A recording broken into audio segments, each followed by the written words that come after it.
최주봉이 끌려간 곳은 어둡고 습한 좁은 다락방 같은 곳이었다. 갑자기 바뀐 주변 환경에 적응하기도 전에 최주봉의 코를 확 자극한 냄새는 다른 무엇도 아닌 피 냄새. 돌로 만들어진 중세풍의 건물 내벽엔 온통 피가 덕지덕지 발라져 주르륵 흐르기까지 했다. 어찌나 피가 많이 발라져 있던지 그 때문에 주위 공기마저도 습하게 변해버린 형국이었고, 누군가의 것인지 알 수 없는 작은 살점들이 군데군데 튀어 썩어가고 있었다. 다락방의 한가운데에는 괴상한 모양의 한 석관이 놓여 있었는데, 그 관에는 역할을 알 수 없는 여러 장치가 달려 있었다. 바닥에 촘촘히 깔린 파이프 관들은 마치 석관과 연결된 혈관처럼 보였고, 피로 그린 듯한 불길한 주문들이 빼곡히 적혀 있었다. 여기가 어디? 기억 안 나나? 누구세요? 난 이 방의 주인이었지. 방주인? 최주봉의 물음에 답한 존재는 얼굴이 보이지 않는 사람 형태의 무언가였다. 분명 옷도 입었고 행동도 사람 같았으나 실제로 사람이 서 있다는 느낌은 들지 않는 미지의 존재. 이런 피칠갑을 한 공간의 주인이라니. 미쳐도 단단히 미친 놈이 분명했다. 헌데 그런 미친 존재가 자신과 같은 하찮은 노숙자를 왜 데려왔는지 최주봉은 도통 이해할 수가 없다. 심지어 기억나지 않느냐며 자신을 채근하고 있었다. 50평생 남들을 원망하며 심술 부리고 제멋대로 살아온 최주봉이지만 이런 미친놈과 엮였던 일은 결단코 없었다. 저기요. 무언가 착오가 있는 갑소. 난 이런 것도 당신도 도무지 알 수가 없는데. 그래 맞아. 지금의 넌 모르겠지. 기억날 리도 없고. 네, 그렇다니깐요. 자신의 말에 미지의 존재가 긍정적인 대답을 해주자 최주봉은 미친듯이 고개를 끄덕이며 상대가 어서 착오를 알아차려주기만을 바랐으나, 무언가를 열심히 조작하던 존재가 이쪽을 돌아보며 눈이 없음에도 기이한 안광을 빛내는 순간 비로소 자신이 죽음의 위험에 직면했음을 느끼고 만다.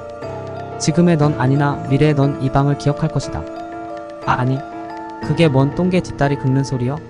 다 당최 못 알아먹겠구먼요. 그가 최주봉에게 쓱 다가왔다. 그의 손에는 몸을 구속하는 구속구가 들려 있었다. 최주봉은 자신에게 다가오는 존재를 피하기 위해 몸을 돌리려 했지만 어찌된 일인지 꼼짝도 할 수 없었다. 심지어 무언가 몽롱해지며 온몸에 힘이 빠져가고 있었다. 사살려. 철컥. 몽롱해지는 정신을 가다듬으려고 해보았지만 애초에 술이 거나하게 취한 채 끌려 들어온 최주봉인지라 도무지 정신을 차릴 수가 없었다. 다시 고개를 흔들어 정신을 차렸을 땐 이미 기이한 관 위에 묶인 상태였다. 자신이 왜 이런 일을 당해야 하는가? 저자가 내게 무슨 원한이 있어 이러는 것인가? 살면서 원한을 살만한 일을 많이 하긴 했지만 그래봤자 좀 도둑짓 좀 하고 짜증나는 여자들 엉덩이 좀 후린 것밖에는 없는 자신이 아닌가? 억울했다.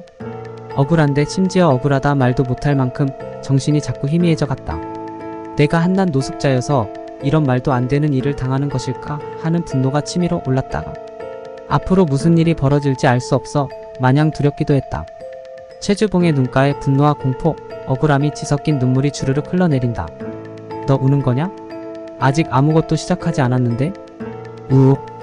미지의 존재가 최주봉의 눈물을 발견하고는 어이없다는 반응을 보였다. 그가 시작하려는 것이 무엇이든 간에 최주봉은 살아남을 수 없으리라 생각하며 공포에 질려 마구 고개를 흔들었다. 몸이 묶이고 말을 할 수 없는 상태인데도 어찌된 것인지 머리만은 마음대로 움직일 수 있었다. 걱정 마. 널 죽일 생각은 없어. 넌 미래의 중요한 분기점을 만들어야 하니까. 단지 미지의 존재가 최주봉의 얼굴 가까이로 자신의 얼굴을 들이민다. 분명 가까운 상태인데도 저 미친 존재의 얼굴은 알아볼 수 없었다. 얼굴이 존재하지만 무언가 안개 속에 가려진 느낌 같기도 하고 애초에 아무것도 존재하지 않는 듯한 텅 빈 느낌이기도 했다. 그러나 그 무엇보다 무서운 것은 그가 중얼거리며 내뱉는 섬뜩한 말들이었다. 제일 먼저 몸 여기저기에 빨대를 꽂아야지. 내가 나에게 했던 것처럼. 그리고는 피 속에 온갖 독을 풀어줄 거야. 내가 나에게 했던 것처럼. 넌 나에게 톡과 마약을 번갈아 넣어주는 걸 좋아했지. 병 주고 약 주는 고급 스킬이라고 광신도 놈들에게 자랑까지 해댔었지.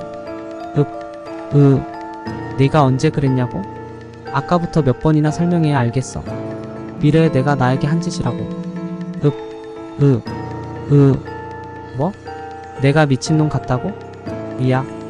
너에게 그런 소리를 들으니 더 기분이 나빠지는걸? 난 적어도 너에게 내 가족을 죽여 그 피를 마시게 하지는 않을 거거든. 그뿐이냐? 아침부터 저녁까지 주는 거라곤 오로지 피밖에 없었잖아. 미지의 존재가 무심하게 최주봉의 옆구리에 석관에 얽혀있던 나무줄기를 푹 꽂았다. 아프냐? 나도 아팠었다. 최주봉이 생전 처음 느껴보는 고통의 입을 열 수 없음에도 비명 같은 신음소리를 질렀다. 뭐라고? 신체가 약해서 더하면 죽는다고? 쳇, 알았어. 인공지능이 잔소리는. 그럼 이거라도 전해주지. 누군가와 말을 나누는 것처럼 허공을 응시하던 미친 존재가 다시 최주봉을 향해 무언가를 내밀었다. 그것은 붉기도 하고 검기도 하고 보랏빛이기도 한 작은 빛의 덩어리였다.